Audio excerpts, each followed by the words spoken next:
ప్రియ సహోదరులందరికీ నా హృదయపూర్వకమైనటువంటి వందనాలు చెల్లిస్తున్నాను.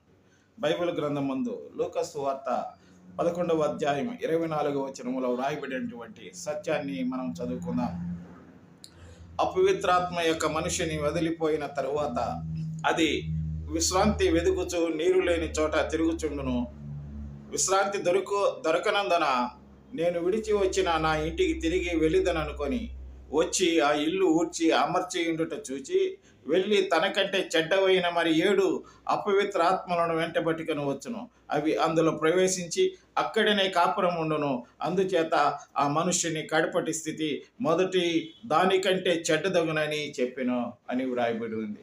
ప్రియమైనటువంటి సహోదరులారా, మన మొదటి స్థితి కడపటి స్థితి ఎలాగుందన్న పరిస్థితి ఈరోజు మనము అర్థం చేసుకొని దేవుని యొక్క వాక్య ప్రకారంగా మనం జీవించడం గాక దేవుడు మనల్ని ఆశీర్వదించును గాక.